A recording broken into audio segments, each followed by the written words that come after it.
Bonjour à tous. Ce week-end, sur les terrains de foot en Europe, c'était tout simplement électrique. On a eu du drame, de la colère, des moments complètement dingues. Des géants espagnols au bord de la crise de nerfs jusqu'au choc en France en Italie. Bref, on va décrypter tout ça ensemble. Accrochez-vous. On va commencer très très fort avec cette question qui nous emmène directement en Catalogne, parce que oui, le FC Barcelone est en pleine ébullition, la moutarde est en train de monter au nez de pas mal de monde là-bas. Allez, on plonge dans le vif du sujet. À Barcelone, l'ambiance est hyper tendue. Et pas seulement à cause des résultats sur le terrain, non. Il y a aussi ce sentiment d'injustice qui est en train d'atteindre son point de non-retour. En fait, le Barça se bat sur deux fronts. Le premier, c'est un combat frontal contre les arbitres. Le club a carrément envoyé une lettre, une plainte officielle à la fédération. Ils disent en gros, il y en a marre, il y a trop d'erreurs, et ils ont mis des preuves vidéo pour appuyer leur dire. Et puis, il y a le deuxième front, et celui-là, il est interne. Le coach, un de six flics, a comme on dit passé une soufflante mémorable à ses joueurs après la claque 4-0. Il a mis le doigt sur un problème qui revient tout le temps. L'équipe se fait mener au score hyper tôt, dans 15 matchs sur 37. C'est juste énorme.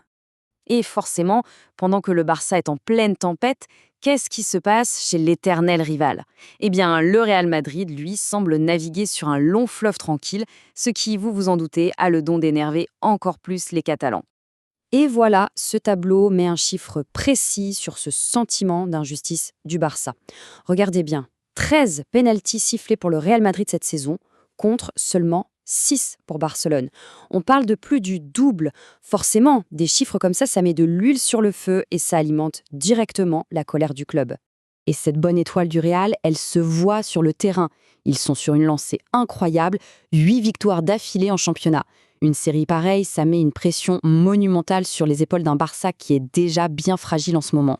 Mais attention, au milieu de toute cette grisaille, il y a une petite lueur d'espoir. Un joueur qui pourrait bien être la clé pour tout renverser. Cet homme, c'est Rafinha. Et là, les statistiques sont juste hallucinantes. Elles parlent d'elles-mêmes. Sur 13 critères de performance, le Barça est meilleur dans 12 d'entre eux quand Rafinha est sur le terrain. Mais le chiffre le plus fou, le plus dingue, il est tout en bas. 0. C'est le nombre de défaites du Barça cette saison quand il joue. 0. Les 6 défaites de l'équipe, c'était à chaque fois sans lui. En gros, avec Rafinha, le Barça est invaincu. C'est aussi simple que ça. Ok, on quitte l'Espagne pour aller voir ce qui s'est passé en France et en Angleterre, parce que là aussi, ça a bien bougé ce week-end, mais cette fois, c'était surtout en coulisses. Et voilà la bombe du week-end en Ligue 1. Coup de tonnerre à Marseille, Mehdi Benatia annonce qu'il quitte le club, comme ça, d'un coup. Le communiqué officiel est très bref, très flou, il promet des explications le moment venu. Autant dire que ça laisse la porte ouverte à toutes les rumeurs et toutes les spéculations. Et pendant ce temps-là, en Angleterre, une autre nomination fait jaser, et elle concerne un ancien de l'OM. Igor Tudor, qui était parti de Marseille dans des conditions assez tendues, débarque comme coach intérimaire à Tottenham. Et on peut dire que son arrivée ne fait pas l'unanimité. Une partie des supporters l'a accueilli avec beaucoup de scepticisme, comme le titre ce journal qui parle d'un coach tourné en dérision. Ambiance. On continue notre tour d'Europe et on file en Italie maintenant. Là-bas, un match au sommet s'est terminé dans la confusion la plus totale, avec de la fureur et de lourdes accusations.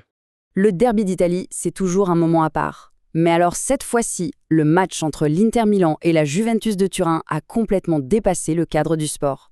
La fin de match a été tout simplement explosive. Le mot est lâché en énorme à la une du journal Tuttosport qui est très proche de la Juve. Vergogne. Honte. Un seul mot qui résume parfaitement le sentiment de colère, de dégoût même, du côté turin après cette défaite. Mais alors qu'est-ce qui s'est passé ? Eh bien, tout tourne autour d'une décision de l'arbitre.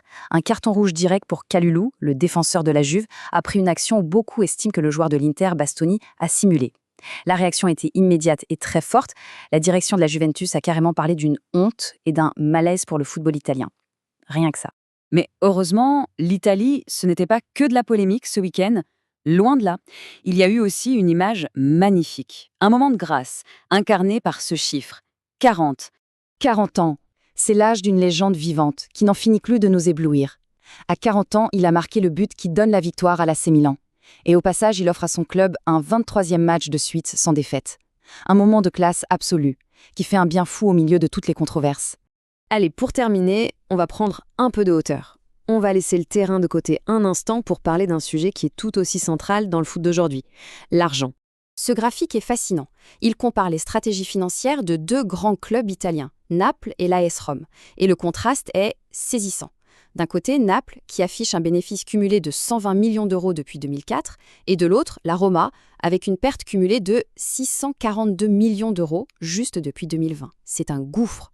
Ces chiffres, en fait, ils nous racontent deux philosophies complètement différentes. On a le modèle Naples, qui prône l'autosuffisance.